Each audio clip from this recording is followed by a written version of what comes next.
Hey, salut à tous. Est-ce que vous m'entendez bien? Est-ce que vous me voyez bien? J'ai ressorti le setup. Je ne sais pas si le son est bon, je ne sais pas si la caméra est bonne. Donc, si vous pouvez me le confirmer avant qu'on puisse commencer ce live. Ça fait plaisir de vous revoir. Salut Bisca, salut Martin. Merci, merci. Je sais, ça fait longtemps que je n'avais pas été en live. Beaucoup de choses à faire. Je suis rentré aussi chez moi en Thaïlande. Donc, voilà, il y avait de quoi s'occuper. Salut Kissy, salut Benjamin, salut Hanoverjack. Bon petit déj, j'ai vu passer, ton message. Salut l'ami, salut René, salut Jay. OK, son nickel, nickel, parfait. Trop bien parce que, j'ai tout rebranché, j'étais pas sûr de mon coup. OK. Bon, tu bonne mine, bah, merci, ça fait plaisir. Justement, l'idée, c'était pour, qu'on puisse passer un petit peu de temps à échanger tous ensemble. Thibaut était pas forcément dispo aujourd'hui. On va aborder une nouvelle thématique aujourd'hui sur la science décentralisée. Je trouve ça assez intéressant. C'est un nouveau sujet qui vient d'arriver. Mais avant, comme d'habitude, on va regarder rapidement l'état du marché. On va pas trop sortir de graphes. C'est plutôt Thibaut qui s'en occupera vendredi. On va regarder quelques actus que j'ai trouvées intéressantes. Et après, on attaquera le sujet principal. Est-ce que ça vous convient? Alors, pour toutes les personnes qui ne sont pas encore rejoints sur Twitter et sur Telegram, c'est le moment de le faire. On donne plein de nouvelles, on donne plein d'informations sur le marché, on vous explique un peu ce qu'on fait. Donc, si ce n'est pas encore le cas, c'est le moment d'aller vous inscrire dessus. Tous les liens sont dans la description, hein. Enlève le slogan Ethereum juste derrière, mais j'adore cette crypto, on pourra en parler pendant des heures. La tech, elle est juste géniale. Et c'est pas un slogan, c'est un vrai, c'est l'autre côté, pardon. Regardez, hein, c'est pas un fond vert hein, que j'ai derrière, hein.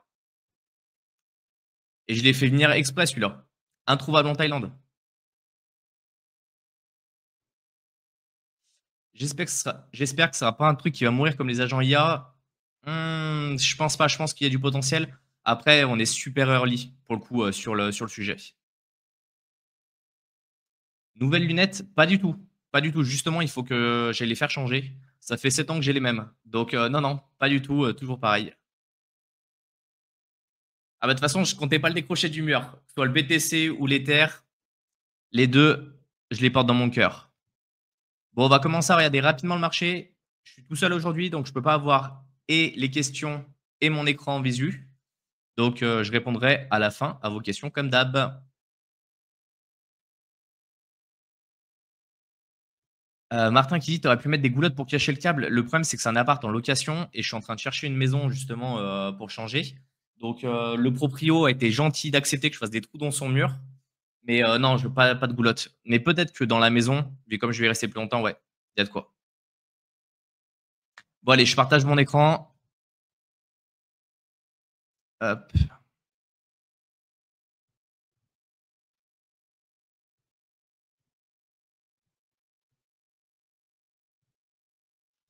Bon, je vais partir du principe que vous voyez mon écran parce que vu comme j'ai pas de retour, normalement ça le fait, il y a pas de souci. Au niveau du marché, il y a rien d'intéressant qui se passe. Pas plus que ce qu'a expliqué, Thibaut et Théo la semaine dernière. Là, on a un marché qui continue de ranger. Regardez, hein, les cryptos, elles baissent pas, elles augmentent pas sur 7 jours. Il y a quasiment pas de volatilité sur la très, très grosse majorité des cryptos. Il se passe rien en termes de news. Il se passe rien non plus, rien d'exceptionnel. On voit que la peur a plutôt, pris le pas, sur les marchés. Quand on regarde par rapport à ce qu'il y avait il y a quelques semaines, on était en extreme grid où les gens, ils voulaient absolument acheter. Normalement, là, on est plutôt sur des périodes où c'est le moment de recharger. Si vous avez quelques altcoins dans lesquels vous croyez, ils n'ont pas encore pumpé, il y a des opportunités à saisir. Quand on voit le prix de l'Ether, moi j'hallucine, hein. Quand on voit le prix de l'Ether à 2 618 $, on va regarder depuis quand c'était pas arrivé. Mais ça fait super longtemps que c'était pas arrivé, en fait. On va regarder, ne serait-ce que ça. La dernière fois qu'il était à peu près au même cours, c'était en septembre 2024. On a eu en octobre, en août 2024 et en janvier 2024. C'est des prix qui sont juste extraordinaires hein, pour les terrains. Bon, Thibaut vous expliquer pourquoi et ce qui va sûrement se passer sur la suite du marché. Mais là, on a sur des prix qui sont juste extraordinaires et sur lesquels vous pouvez encore entrer. Après, il y a rien à en dire en ce moment. Pas de grosses nouveautés, pas de gros lancements. Il y a eu la vague des agents IA qui est retombée aussi vite qu'elle est montée. On n'entend plus trop parler. Il y a 2-3 projets qui continuent de builder. Bit&Sor, hein, ils ont pas mal buildé là, récemment et ils ont pas mal fait de promotions sur ces sujets-là. Donc assez intéressant d'un point de vue tech. À chaque fois, c'est pas des conseils d'investissement. On aime à le rappeler parce que, on peut se faire taper dessus, ne serait-ce que parce qu'on donne le nom d'une crypto. Mais voilà, c'est pas des conseils d'investissement. Juste, on est là pour vous parler de ce qu'on fait, de ce qu'on voit, du marché. On a le FDUSD qui a toujours du mal à prendre, hein. Quand on regarde d'un point de vue, stablecoin, ça a du mal à ça a du mal à prendre des parts de marché, ça augmente avec le temps. On va aller voir dans les catégories au niveau des stablecoins, parce que ça, c'est l'élément qu'il faut commencer à regarder. Est-ce que vous avez déjà choisi les stablecoins que vous allez utiliser pour sortir du marché? Parce qu'entre les réglementations qui sont tombées et le delisting, des stablecoins sur certaines plateformes. Hop, attendez. On va regarder les vrais stablecoins, hein, on ne prend pas les algorithmiques, on l'entend bien. Donc qu'est-ce qu'on a en tête de liste? On a l'USDT, l'USDC. L'USDT qui est bloqué globalement dans l'Union européenne grâce à leur super loi. L'USDE qui est très jeune avec de l'algorithmie. Le DAI qui commence à perdre en termes de liquidité au profit de l'USDS, qui est son grand remplaçant. De mémoire, le Pure DAI n'est pas encore sorti, hein. On avait fait tout un live sur le sujet. Le FDUSD qui appartient à Binance, qui n'est pas encore sur un market cap qui est énorme, hein. 1,8 milliard, c'est pas extraordinaire comparé à l'USDT où on est à 141 milliards. Le PYUSD, qui a une adoption très limitée, celui de PayPal. Le TrueUSD qui existe depuis assez longtemps, mais sur lequel personne ne s'est jamais vraiment positionné dessus. L'USD0, c'est quelque chose qui est assez récent. Le Frax, qui a un mix algorithmique. L'USDY, qui est celui de chez Ondo avec les RWA, c'est-à-dire que quand vous en possédez, vous avez du rendement, parce qu'on est basé sur du RWA, et qu'on touche une partie de ce rendement. L'USDD, c'est celui de Tron. Ça m'étonne qu'il n'ait pas encore coulé. À voir combien de temps il va tenir. Je suis peut-être mauvaise langue. Après, ça, c'est un stablecoin sur de l'euro. Quelle est la confiance que vous avez dans l'euro? L'USTC, mais je me demande qui possède encore de l'USTC. Il faut vraiment être maso, en fait. Il n'y a plus rien derrière. Les gens, ils en achètent encore. Ça me surprend. Et on voit que l'USDS, il a du mal à prendre encore en termes de liquidité, hein. Attendez, on va le chercher. Je ne sais pas où il est passé. Pourquoi il n'est pas listé là? On va le récupérer ici.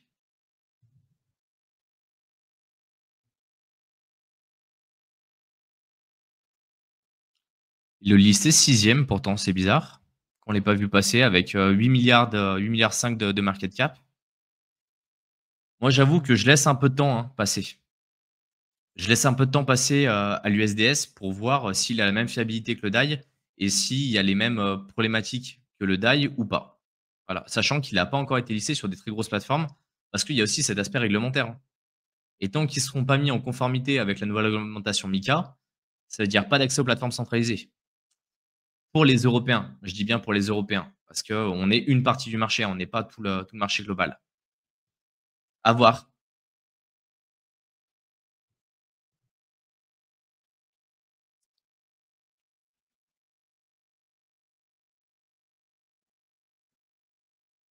Alors, question d'Alexandre. Les frais de gaz sur Ether n'ont jamais été si faibles. Ingway, là, maintenant, ouais, c'est exceptionnel. Soit beaucoup moins qu'il y a quelques mois. Est-ce qu'il y a un signe de moindre utilisation et des perspectives peu optimistes? Alors, il y a qu'aujourd'hui, beaucoup de personnes sont sur des Layer 2, ne comprenant pas forcément le risque sous-jacent des Layer 2 avec les clés admin ou avec l'aspect synthétique de certains tokens qui peuvent être émis dessus. Et en plus, ils payent très peu de frais sur la blockchain Ethereum. Ils génèrent peu de frais, ils en payent peu. Voilà. Ça a un impact. Après, il y a eu un peu un désintéressement de la part de la DeFi. Il manque de capitaux. Il y a peu de liquidités aujourd'hui qui rentrent sur le marché, peu d'intérêt.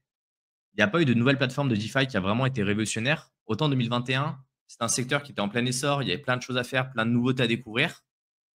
Ça fait bien ouais, 2 ans où il n'y a pas eu de nouvelle plateforme. On s'est dit: «Ah, ça vaut vraiment le coup».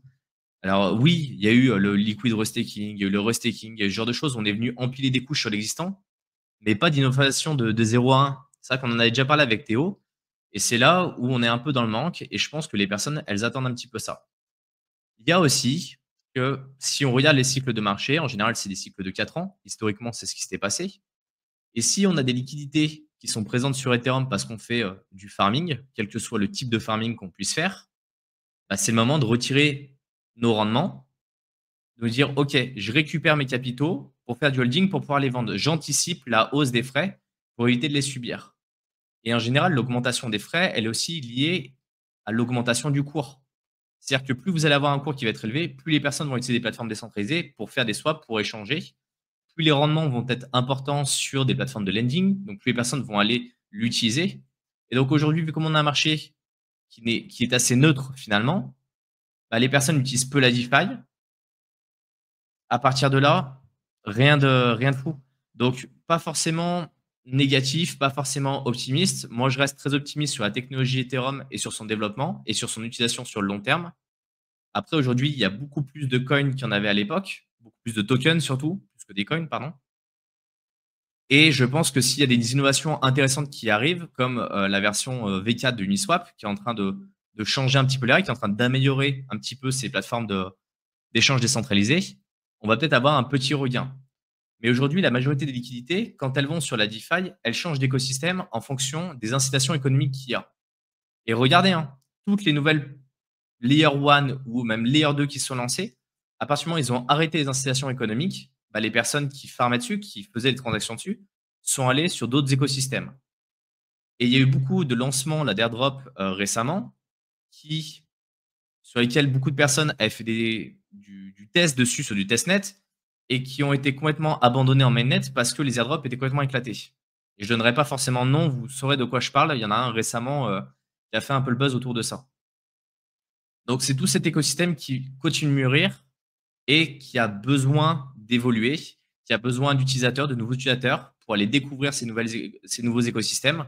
Et tant qu'il n'y aura pas des rendements qui seront élevés dans la DeFi, il n'y aura personne qui ira dessus. Du moins de personnes qui iront dessus.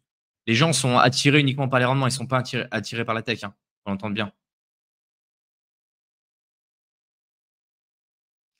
Martin qui se dit, il se passe absolument rien. Il est super intéressant de voir tous les youtubeurs crypto qui se font dézinguer sur les réseaux car soi-disant trop bullish. Mais oui, de toute façon, ça dépend du modèle que vous avez en tant que youtubeur. Soit vous vivez de vos propres investissements, ce qui est notre cas, et derrière, vous avez la possibilité d'accompagner les personnes et d'être totalement neutre sur ce que vous allez raconter sur YouTube. Soit votre modèle économique, c'est d'être sponsorisé par des projets, donc vous avez intérêt à être bullish parce qu'on vous file des tokens pour en parler, on vous file de l'argent pour parler de certains projets.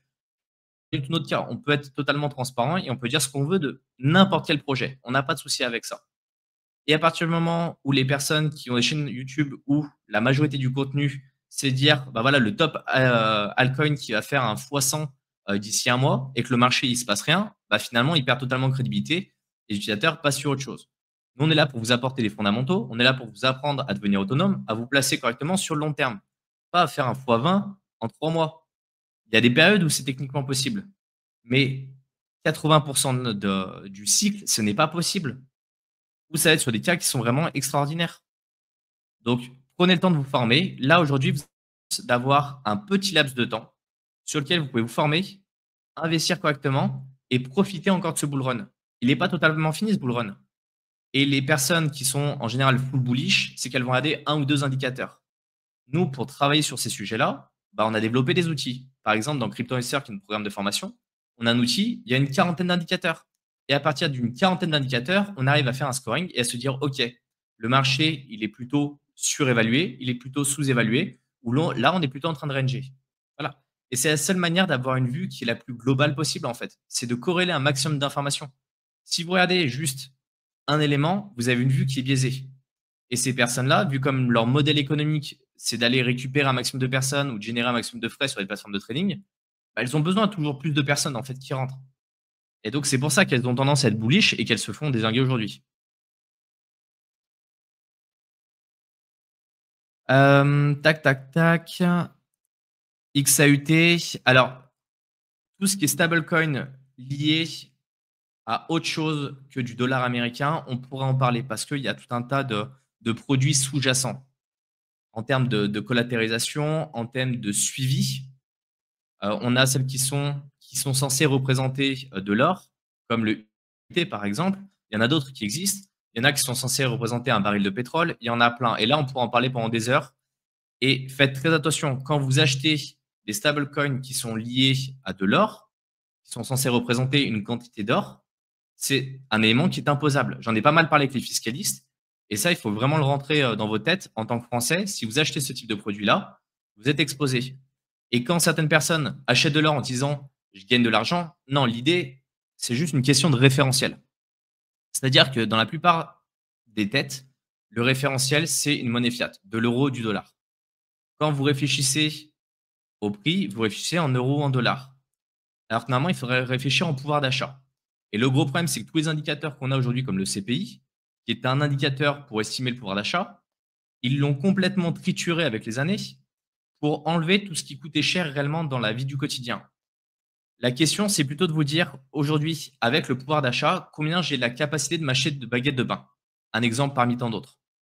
OK, aujourd'hui, c'est 10. Dans 20 ans, combien est-ce que je pourrais m'en acheter? L'or est censé, normalement, suivre et maintenir votre pouvoir d'achat sur le long terme. Donc, quand vous dites que vous avez gagné de l'argent avec l'or, des fois, il surperforme légèrement le pouvoir d'achat.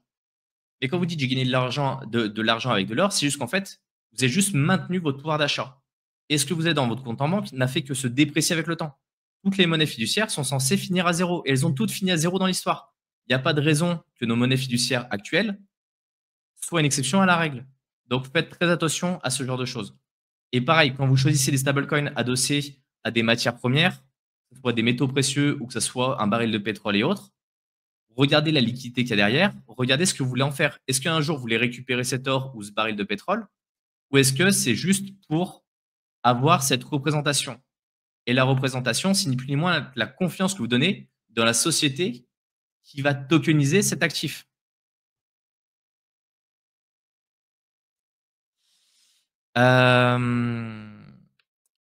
USR de Resolve, trop récent. Trop récent, en fait, ça fait partie de ce genre de choses. Je l'ai vu passer, je ne l'ai pas creusé. Je ne maîtrise pas la techno qu'il y a derrière. De mémoire, c'est un collatéralisé avec des cryptos. De mémoire, je dis bien, si tu as plus d'infos, je suis preneur, mais faites très attention à tous les nouveaux stablecoins. Là, aujourd'hui, il y en a plus 150 hein, pour des Français. Vous avez l'USDC. L'USDT, si vous ne passez pas par des plateformes centralisées, par exemple, vous pouvez toujours faire un swap sur Uniswap quand vous avez besoin de repasser en fiat. Donc, vous faites USDT, USDC, et ces USDC, vous les envoyez sur Binance, par exemple, ou Kraken pour les échanger. Le DAI, il n'est pas mort, hein. Vous pouvez en avoir, mais évitez d'en accumuler une grosse somme. Là, tant qu'il y a cette transition avec l'USDS, c'est un peu touchy. Si vous croyez, dur comme fer, que Binance va rester quoi qu'il arrive, il y a le FDUSD.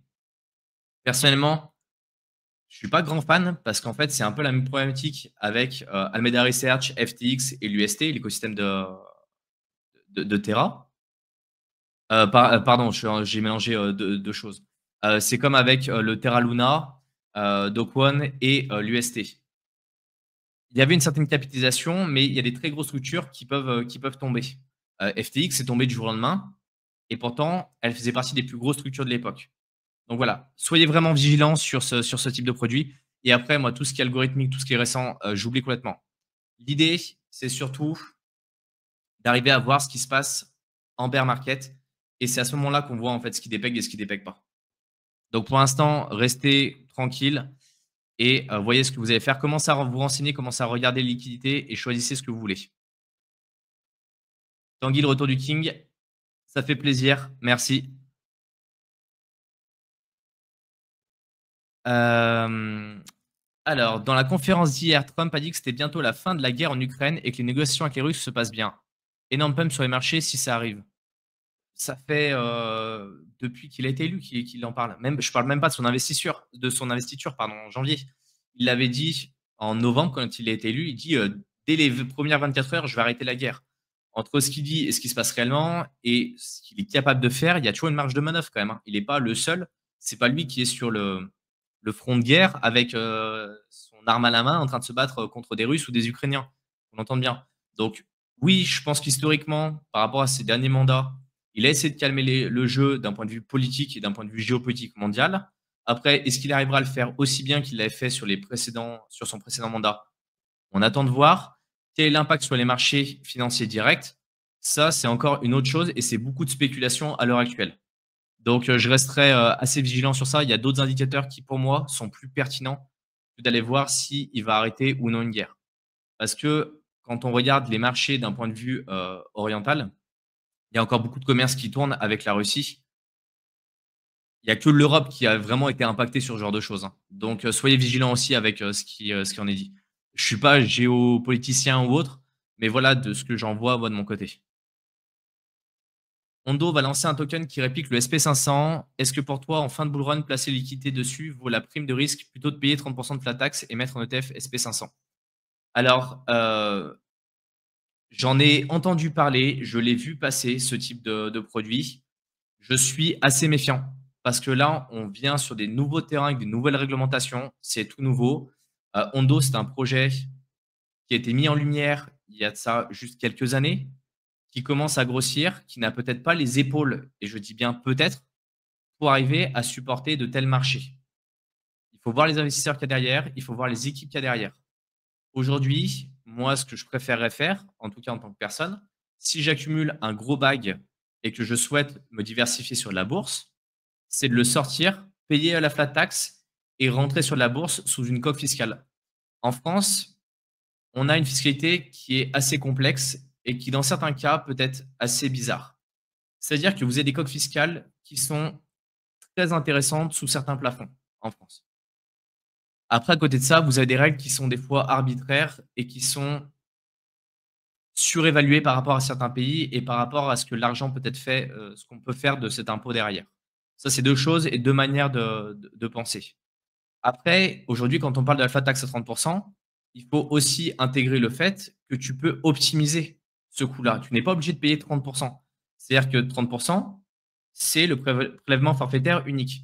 Par contre, si tu as un taux d'imposition qui est beaucoup plus bas, ça peut être intéressant de réintégrer une partie de ces cryptos dans ton revenu et d'être sur l'IR parce que tu seras peut-être en dessous de 30. Il y a beaucoup de personnes qui se disent: «OK, la France, c'est 30 sur les cryptos». Bah, en fait, il y a plein de moyens de s'organiser et c'est là où je t'invite, en fait, à te rapprocher d'un avocat fiscaliste parce que eux, ils ont l'habitude de trouver les meilleures solutions en fonction de ta solution, en fonction de ton assiette fiscale. Et après, ce sera à toi de voir. Mettre tout dans un ETF en SP500, c'est une possibilité, mais se dire s'exposer complètement au marché américain. Est-ce que tu veux pas plutôt acheter, je sais pas, un ETF en MSCI World pour t'exposer au marché mondial ou au marché émergent? Il y a plein d'autres choses à faire. Mais ce qui est sûr, c'est qu'effectivement, il ne faut pas rester à 100 dans le secteur des cryptos. Et après, tu peux te dire: «OK, l'argent, je l'ai récupéré en stablecoin. Quand le marché va repartir en bear et ça arrivera, je vais racheter beaucoup plus de bitcoin parce que mon idée, c'est de faire grossir mon patrimoine en bitcoin». C'est toujours une question de référentiel et là, vraiment, je vous interpelle sur votre référentiel à vous, de savoir si c'est le bon ou non pour votre vie. Si seulement ils pouvaient avoir l'idée d'annexer l'Europe, peut-être qu'on rentrerait au pays. Il y a beaucoup de choses à en dire et si je vis plus en France, c'est que j'ai déjà fait mon choix et je vous invite à regarder ce qui se fait autour dans le monde pour faire le vôtre, en fait. Bisca qui dit: «Le choix est maigre en France au final, USDC en centralisé». Pour suivre la réglementation qui est juste, démentielle, il faut de la réglementation pour qu'on puisse évoluer dans le secteur crypto. Mais il ne faut pas de la réglementation qui soit là pour tuer les entreprises et qui soit là pour tuer l'innovation. Chose qu'en Europe, on ne sait pas faire et ça, c'est pas nouveau, c'est pas lié à la crypto. Moi, j'ai bossé dans l'informatique pendant des années, c'était le même cas. On avait des peines et des sanctions qui étaient plus lourdes qu'une personne qui allait agresser physiquement une autre ou qui allait, la la séquestrer. J'ai envie de garder des mots qui soient les plus simples possibles pour éviter de me faire strike. Mais voilà, c'est pour vous donner un peu, mon idée. Alors, mais toi, tu n'es plus en France, donc pas de taxes. Dans chaque pays, vous avez des taxes. Moi, j'ai choisi la Thaïlande parce que c'est un pays que j'aime, dans lequel j'aime vivre avec les conditions de vie que j'ai actuellement. Je ne l'ai pas choisi pour les taxes. Il y a plein de pays où il y a bien moins de taxes que la Thaïlande. La Thaïlande, je paye des taxes là-bas. Juste que c'est pas les mêmes montants et c'est pas utilisé de la même manière. J'ai mon assurance santé privée que je préfère payer pour mes soins que d'avoir une couverture. Il y a une couverture officielle en Thaïlande qui est assez faible, mais elle est présente. Donc après, c'est juste à vous de choisir. Pourquoi je suis pas allé vivre à Malte? Parce que j'y suis allé, parce que, au bout de 10 jours, je m'ennuyais fortement à Malte. Pourquoi je suis pas allé vivre dans une île? Parce que moi, au bout de 3 mois sur une île, mais vous me rendez complètement fou. J'ai besoin de bouger, j'ai besoin de voir la culture, j'ai besoin de faire tout un tas de choses. Donc après, chacun trouve son plaisir où il veut en fonction de ça. Et de toute façon, on ne peut pas avoir plus de taxes qu'en France. Donc à partir du moment où vous partez, vous aurez toujours moins de taxes. Donc après, c'est juste à vous de réguler. Et il y a des pays qui sont anti-crypto. Faites attention à ça aussi, hein. Il y en a qui partent dans certains pays qui ne se rendent pas compte, mais de gérer la crypto est beaucoup plus compliqué. Bisca qui dit: «Je ne suis pas imposable et je peux reculer mon temps de travail à la baisse pour absorber l'imposition de quelques cryptos en fiat». Ouais, voilà, c'est une possibilité. Vous voyez, il y a toujours des possibilités. Juste à vous de savoir où vous avez envie de mettre le curseur. Il y a certaines personnes qui adorent vivre en France parce qu'elles aiment leur cadre de vie, elles aiment leur quotidien, elles aiment vivre auprès de leur famille. Et je le comprends parfaitement. C'est un pays qui peut être magnifique sur certains aspects. Et il y en a d'autres qui ont juste une envie, c'est d'aller voir le monde, aller voir ailleurs. Et je vous invite à le faire. C'est jamais trop tard. Et que vous soyez seul ou que vous soyez à plusieurs, vraiment, de plus en plus, je rencontre en fait des expatriés qui sont en famille parce que le cadre de vie leur convient mieux. The Poc qui nous dit: «Le Portugal est normalement un pays d'expatriation. Pour l'instant, en Belgique, voir si le statut RNH est maintenu». Ouais, alors j'ai vu passer, je connais pas très bien la réglementation belge, mais de ce que j'en ai compris, le statut de bon père de famille est en train de sauter avec une imposition qui va être peut-être un peu plus, important. Le Portugal, ils ont une réglementation, qui est assez souple sur la crypto.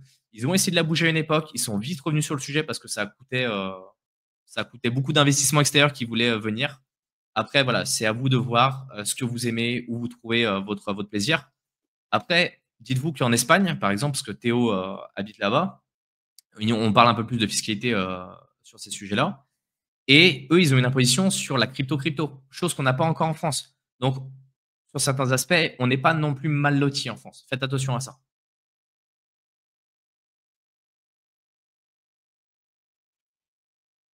Alors, vous pouvez vivre en France et avoir une société étrangère. Faites très attention à la domiciliation de la société et de l'exploitation de celle-ci, parce qu'on peut avoir une requalification en France avec ce sujet-là.